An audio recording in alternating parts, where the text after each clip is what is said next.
Hello यारों, क्या हाल चाल है आप सभी के। मैं साहिल कपूर एक था शिनोबी चैनल पे आप सभी का वेलकम करता हूं और आज अपन बात करने वाले हैं नरूटो वर्सेस लूफी की। जी हाँ, एक बड़ा ही इंटरेस्टिंग टॉपिक जो कि काफ़ी टाइम से इसके ऊपर हमारी एनिमे कम्युनिटी में डिबेट चल रही है कि अगर ये दोनों कैरेक्टर आपस में बैटल करते हैं तो आखिरकार कौन जीतेगा। तो चलो आज इसके ऊपर ज़रा रोशनी डालते हैं और जानते हैं कि अगर इनमें वाकई कभी फाइट हो जाए तो इन दोनों कैरेक्टर में सुपीरियर कौन है। दोनों ही लेजेंडरी बिग 3 का हिस्सा है तो इनकी कंपैरिजन होना तो मतलब लाजमी बात है और ये डिबेट आज भी कंसिस्टेंटली डेवलप होती जा रही है। टेक्निकली दोनों की स्टोरीज अभी भी ऑनगोइंग है। वन पीस हज़ारों चैप्टर्स मतलब लगा हुआ है। नरूटो का यूनिवर्स भी बोरुटो के थ्रू कंटिन्यू होता जा रहा है। तो यार देखो, मज़ा आएगा आज की बैटल में, क्योंकि एक तरफ है अपने सबसे पावरफुल होकागे और दूसरी तरफ है यहाँ पर अपना फ्यूचर पायरेट किंग। तो देखते हैं कौन जीतता है। 3 टाइम स्किप लूफी से शुरू करते हैं। उसका बेस फॉर्म ऑलरेडी स्काइपिया के एंड के पास सिटी लेवल पर पहुंच गया था, जैसे एक जाइंटिक मेटल बेल को बजाना और काफ़ी सारे ऐसे फीट्स।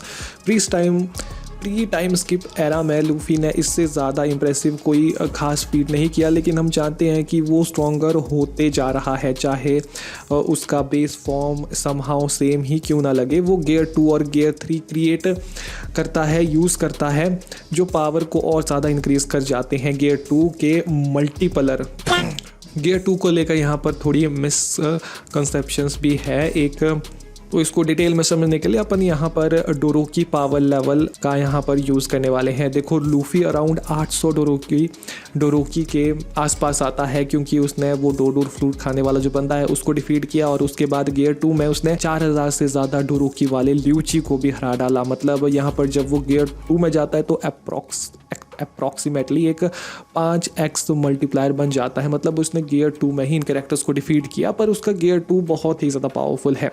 इसके साथ अगर अपन एक रेंज पकड़े तो लूफी प्री टाइम स्किप में माउंटेन लेवल पर आता है, कम से कम जब वो अपने स्ट्रॉन्गेस्ट गियर 2 या गियर 3 में पहुंचता है। अब नरूटो की बात करते हैं। देखो, चुनिन एग्ज़ाम टूर्नामेंट मैच से पहले वो टाउन लेवल स्ट्रेंथ आउटपुट करता था, जब उसने ओरोचिमारू के जाइंट स्नेक को स्मॉल क्यूबी चक्रा AMP के साथ 1 शॉट कर डाला। एट दी एब्सोल्यूट वर्स्ट वो अपने एक 1 टेल स्टेट में इससे 10 गुना ज़्यादा पावरफुल बन जाता है, क्योंकि ये सास्के के 10x चक्रा मल्टीप्लायर कर्स्ट मार्क 2 स्टेट से कंपेरेबल है। तो उसका पावर लेवल भी आराम से माउंटेन लेवल रेंज में आ सकता है। तो अगर अपन स्पीड की बात करें, देखो हाकू और नरूटो की बैटल में मतलब जो हाकू है वो क्रिस्टल आइस मिरर तक यूज़ करता है, ठीक है। इसमें यहाँ पर बताया गया है कि वो अपने मिरर्स में प्रकाश लाइट की स्पीड से मूव करता है। यहाँ तर्क दिया जाता है क्योंकि नरूटो ने शुरुआती एपिसोड में हाकू को पकड़ लिया था, तो फैंस कहते हैं नरूटो स्पीड लाइट स्पीड से ज़्यादा फास्ट है। हालांकि हकीकत में ज़्यादातर लोग इसे गलत मानते हैं, क्योंकि अगर शुरुआत में ही नरूटो फास्टर देन लाइट बन जाता तो उसके बाद के आने वाले विलन्स का कोई मतलब ही नहीं रह जाता। ये सिर्फ राइटर्स की एक अतिशयोक्ति थी।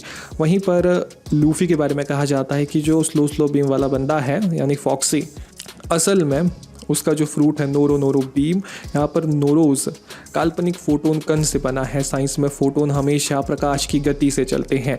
तर्क यहाँ ये दिया जाता है कि रिटर्न ऑफ साबायोडी आर्क में लूफी ने पैसिफिस्टा की लेज़र बीम को बड़ी आसानी से डॉच कर लिया था। चूंकि वो लेज़र लाइट स्पीड बेस्ड थी, इसीलिए फैंस मानते हैं कि लूफी लाइट स्पीड से तेज़ है। हालांकि हकीकत पता क्या है, लूफी ने लेज़र को अपनी रफ्तार से नहीं बल्कि ऑब्जर्वेशन की भविष्य देखने वाली उसकी जो हल्की सी शक्ति है उसकी मदद से उसे डॉच किया। उसने बीम निकलने से पहले ही अपना सर हिला दिया था। तो ऐसी कुछ चीज़ें हैं। बट अगर अपन थोड़ी और गौर से देखें, प्रोबेबली यहाँ पर ये दोनों ही कैरेक्टर लाइट स्पीड जितने फास्ट तो नहीं थे, खासकर अपने प्री टाइम स्किप एरा में, पर ये लाइटनिंग टाइमर हो सकते हैं। देखो, लाइटनिंग टाइमर उन्हें कहा जाता है, वो कैरेक्टर एनिमे की भाषा में लाइटनिंग टाइमर वो कैरेक्टर होते हैं जो आसमान से गिरने वाली बिजली को देख सकते हैं, उस पर रिएक्ट कर सकते हैं। अब इसको थोड़ा डिटेल में समझते हैं। लूफी और एनल स्काइपिया आर्क में, एनल ने गोरो गोरो नोमी फ्रूट खाया था, यानी उसके पास ऑब्वियसली एक लूगिया फ्रूट था, वो उसके पास लाइटनिंग की एबिलिटीज़ थी। लूफी ने बिना किसी हाकी के उस वक्त एनाल के बिजली वाले हमलों को डॉच कर दिया था। इसका मतलब है कि लूफी का शरीर और उसके रिफ्लेक्सेस इतने तेज थे कि वो बिजली की रफ्तार को रिएक्ट कर सकता था। वही नारुतो और चिदोरी की अगर बात करें, चिदोरी के बारे में एक मशहूर बात है कि ककाशी ने इससे एक बार लाइटनिंग बोल्ट यानी आकाश से गिरने वाली बिजली को बीच से काट दिया था। ठीक है, इसलिए इसका नाम बाद में राइकिरी भी पड़ा। नारुतो शुरू से ही सास्के और ककाशी जैसे लोगों के साथ लड़ता आया है या उससे भी तेज कई मायने में रहा है। अगर ककाशी बिजली काट सकता है और नारुतो ककाशी से तेज है तो इसका मतलब है कि नारुतो की लड़ने की तो नारुतो का यहाँ पर जो रिएक्शन स्पीड है वो कहीं ना कहीं लाइटनिंग से ज़्यादा ही फास्ट होगा। उसने चिदोरी का भी कई बार सामना किया है। निष्कर्ष यहाँ पर सिंपल सा है कि यहाँ पर प्री टाइम स्किप में अपने जो कैरेक्टर्स थे वो फास्टर देन लाइट तो नहीं है, बट हाँ वो लाइटनिंग टाइमर्स है ज़रूर है। अब आते हैं असली, तो अब अगर इन दोनों के बीच क्लैश होता है इस फॉर्म में अपनी, तो कौन जीतेगा? देखो प्रोबेबली यहाँ पर लूफी जीतेगा, क्योंकि नारुतो से ज़्यादा वो यहाँ पर पावरफुल है। देखो वो अपने गियर 2 एंड गियर 3 में इजीली जा सकता है, ठीक है, जबकि नारुतो जो उसका स्ट्रॉन्गेस्ट मोड था प्री टाइम स्किप में वो था उसका वन टेल बीस्ट। ठीक है, अब उसमें ट्रांसफॉर्म होने के लिए उसे कितना दर्द लगता है और उस पर कंट्रोल भी नहीं होता है, तो हम सभी को पता है कि यहाँ पर लूफी के जीतने के ज़्यादा चांसेस है। अब बात करते हैं रियल बैटल की, यहाँ पर लगा दो अगला। जब से लूफी ने गियर 5 अनलॉक किया है, काइडो को डिफीट किया है और एक योंको बना है, उसके पोटेंशियल स्केलिंग रेंज के आर्ग्यूमेंट काफ़ी हद तक बढ़ गए हैं। देखो प्रिटी मच सारे हाई एंड आर्ग्यूमेंट एक फॉर्मर योंको और दुनिया के स्ट्रॉन्गेस्ट पायरेट वाइट बियर्ड के इर्द गिर्द घूमते हैं। इन शॉर्ट कहा जाए लूफी का कंपैरिजन वाइट बियर्ड से बहुत ज़्यादा होता है और वाइट बियर्ड के बारे में कहा जाता है कि ये कैरेक्टर इतना ज़्यादा पावरफुल है कि ये पूरे प्लेनेट को डिस्ट्रॉय कर सकता है अगर चाहे। अब यहाँ पर एक बहुत बड़ी मिसकंसेप्शन ये है कि जो वाइट बियर्ड है वो लिटरली मतलब पूरे प्लेनेट को डिस्ट्रॉय नहीं कर सकता, क्योंकि उसने एक ऐसा डेविल फ्रूट खाया है जो अर्थक्विक ला सकता है और अर्थक्विक से कोई प्लेनेट को डिस्ट्रॉय नहीं कर सकता। अभी इतने बड़े प्लेनेट को मतलब वन पीस का प्लेनेट ओरिजिनल अर्थ के मुकाबले में भी ज़्यादा बड़ा है। यहाँ पर शायद कवि ये कहना चाहते होंगे कि प्लेनेट डिस्ट्रॉय करने से उनका मतलब है कि वो सिविलाइज सोसाइटी को डिस्ट्रॉय कर सकता है, पूरी की पूरी सभ्यता सिविलाइजेशन को डिस्ट्रॉय कर सकता है।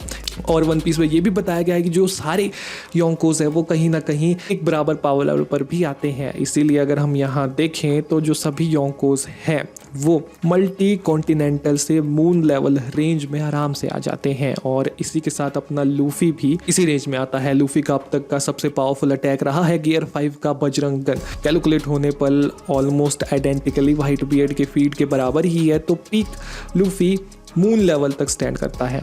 नाउ अब स्पीड की बात करते हैं। देखो जो लूफी है वो अब आराम से फास्टर देन लाइट हो चुका है। उसने किजारू जिसे स्पीड ऑफ लाइट कहा जाता है, और लूफी अब जाकर उससे स्पीड और पावर में कंपेरेबल हो चुका है। तो लूफी को फास्टर देन लाइट कहना टोटली फाइन है, लेकिन ये कहना कि वो लाइट से 1000 गुना या मिलियन गुना ज़्यादा टाइम फास्ट है, ये तो बस मतलब सही नहीं लगता, मतलब तर्क संगत भी नहीं लगता। अब एबिलिटीज़ की बात करें, देखो लूफी की पावर्स मोस्टली गोमो गोमो नोमी और हाकी के बीच नियरली सॉर्टेड है। गियर 5 में जो मेजर फाइट्स में उसका गियर 5 जो उसने बड़ी बड़ी फाइट्स में अपनी यूज़ किया है। लूफी की जो बॉडी है वो लिटरली एक कार्टून कैरेक्टर की तरह बिहेव करती है। वो सिर्फ खुद को बेंड और शेप शिफ्ट नहीं करता, बल्कि वो अपने आसपास के एरिया की भी रियलिटी को बेंड कर देता है। लिटरली रियलिटी को चेंज करने की एबिलिटी उसके पास है। ये उसे इनविजिबल नहीं बना देता। ऑब्वियसली इस स्टेट में वो डैमेज हो सकता है और एनर्जी रन आउट भी हो सकती है, और गियर 5 के जो कॉन्सिक्वेंसेस होते हैं, कितनी एनर्जी ड्रेन होती है हम सभी को पता है। तो इसीलिए यहाँ पर गियर 5 में लूफी बहुत ज़्यादा पावरफुल है, पर इसका ये मतलब नहीं है कि उसे पूरे तरीके से मारा नहीं जा सकता या फिर हराया नहीं जा सकता। ठीक है, हाकी के 3 टाइप को समझते हैं आप। देखो कॉन्क्रास्ट हाकी, आर्मर्ड हाकी और ऑब्जर्वेशन हाकी। इस पॉइंट पर लूफी के पास तीनों हाकी का एडवांस लेवल है इसको, यानी कि देखो ऑब्जर्वेशन हाकी मूवमेंट प्रिडिक्ट करना और साथ में कुछ हद तक फ्यूचर भी देख पाना। Armament hockey physical state enhance करना और साथ ही ओपोनेंट के बॉडी के इनर पार्ट्स को डायरेक्टली अटैक करना। कॉन्क्रास्ट हाकी जिससे लो विल पावर वाले लोग ऐसे ही आराम से नॉकआउट हो जाते हैं और जिसे लिटरली फिजिकल स्ट्राइक में वेपनाइज भी किया जा सकता है। क्या ये सब नारुतो को बीट करने के लिए इनफ होगा? चलो देखते हैं। अब बात करते हैं नारुतो की पावर्स की। देखो लूफी की तरह नारुतो को जिस पावर पर स्केल किया जाता है उसका रेंज मैसिव है। व्हाइट बियर्ड की तरह वर्सेस में प्लैनेट डिस्ट्रॉयर्स डिस्ट्रॉयर्स के क्वालिफाइड स्टेटमेंट्स है, जैसे कुरमा दुनिया को ऐश में रिड्यूस कर सकता है, लेकिन एक बार फिर मुझे लगता है कि ये सोसाइटी की बात यानी सिविलाइजेशन की बात कर रही है, पूरी दुनिया को थोड़ा उड़ा देगा। ये एक्चुअल प्रूफ नहीं है कि कुरमा की पावर्स लार्ज प्लेनेट लेवल या कुछ ऐसी है। नरूटो से वीकर हाई टियर कैरेक्टर के लिए कंसिस्टेंट बेस लाइन के रूप में स्टोरी के लेटर एंड के पास मल्टीपल मून लेवल फीड्स है। हागरोमो ने मून क्रिएट किया और फिर उसे स्पेस में थ्रो कर दिया और लेटर टोनोरी उस मून को मूव कर पाया और उसे आधा स्लाइस कर डाला। इस फीड के various calculation anywhere from moon level to potential planet level तक रेंज करते हैं। चूंकि नरूटो सेज ऑफ 6 पाथ से ऊपर स्केल करता है और लिटरली टोनोरी को वन शॉट कर चुका है, ये सेफ है कहना कि वो इस लेवल ऑफ पावर तक स्केल कर जाता है। इससे भी आगे कागुया का नोटोरियस इटर्नल ट्रुथ सीकिंग ऑर्ब, जो एक स्पेस टाइम को डिस्ट्रॉय करने वाला था, जिसमें कम से कम एक स्टार था। अब नरूटो डायरेक्टली इस अटैक तक स्केल नहीं करता, लेकिन वो कागुया को आउट सरपास करता है। टोनोरी मोमोशिकी और इशिकी से फाइट करके और उन्हें ओवर पावर करके, जो सब कागुया के रिलेटिव या स्ट्रॉन्गर भी है उससे, तो उन सब से फाइट करके उन्हें वो लगभग हरा चुका है। तो मुझे नहीं लगता कि ये अनरीजनेबल होगा कि वो कम से कम पार्शियली इस अटैक तक स्केल कर जाता है, स्पेशली जब कागुया खुद उसे ऑब्जर्व करके एक्सपोनेंशियली मोर पावरफुल हो गई थी। नाउ अब स्पीड के बारे में बात करते हैं। सीरीज में काफ़ी सारे ऐसे अटैक हैं जिनको इनडायरेक्टली फास्टर देन लाइट बताया गया है, जिन्हें नरूटो इजीली रिएक्ट कर जाता है, उनको सरपास भी कर जाता है। हाँ, यहाँ पर क्लियरली हम कह सकते हैं कि नरूटो फास्टर देन लाइट है, आराम से अपने कुरमा वाले फॉर्म में, तो आराम से। लेकिन बात यहाँ पर आती है कि अपन नरूटो यूनिवर्स में ये नहीं बतला सकते कि कौन कितना ज़्यादा फास्ट है, क्योंकि उसमें बहुत ज़्यादा चीज़ें ऊपर नीचे हैं। जैसे कि यहाँ मिनाटो को ले लो, वो काफ़ी ज़्यादा फास्ट है, बट क्या तुम उसे फास्टर देन लाइट कहोगे, क्योंकि वो तो टेलीपोर्ट करता है, ठीक है। तो यहाँ पर पावर स्पीड का स्केल थोड़ा ऊपर नीचे है, but obviously Naruto can Sarpass light speed. अब एबिलिटीज़ के बारे में बात करते हैं। नरूटो रिलेटिवली सिंपल है, लेकिन उसका गेम प्लान ज़्यादा कहीं बड़ा है। सैकड़ों क्लोन से ओवरवेलम करो और वेरियस रसेंगान वैरायटीज़ यूज़ करो। इसके अलावा उसके पास सेज मोड के सारे बेनिफिट है, कुरमा अवतार भी है और कुछ न्यू jutsu भी है जो वो साथ साथ में यूज़ कर सकता है। तो ये सब जानने के बाद अब बताओ कौन जीतेगा। देखो, थोड़ी डिसअपॉइंटमेंट होती है जब एक वर्सेस बैटल एंटायरली पावर से डिटरमाइन हो जाती है, लेकिन ज़्यादातर केसेस में ऐसा ही होता है अनफॉर्चुनेटली, पर यही वास्तविकता है। लूफी की रीजनेबल मून लेवल स्केलिंग उसे उन कैरेक्टर्स के साथ में रख देती है जिस लेवल के कैरेक्टर्स को नरूटो लिटरली एक ही सिंगल पंच में बीट कर जाता है, और वो भी बिना अपने स्ट्रॉन्गेस्ट फॉर्म में। हाँ, लूफी के हाई एंड स्केल्स हैं, लेकिन नरूटो के भी हैं, और नरूटो के high end for more narratively supportive है। वो कैल कैस्टिंग पर उतने रिलाई नहीं करते। इसके अलावा किसी के पास ऐसी एबिलिटी भी नहीं है जो दूसरे को सबस्ट्रैक्टिकली डिफ कर दे। देखो, लूफी के पास ज़्यादा डिफेंसिव एबिलिटीज़ है, बट नरूटो के पास भले ही काफ़ी हद तक ऑफेंसिव चीज़ें बहुत ज़्यादा है, ज़्यादा वेराइटीज़ है, और प्योर पावर में वो फ्रैंकली काफ़ी वर्सटाइल स्ट्रॉन्गर भी है। तो यहाँ पर कौन जीतेगा?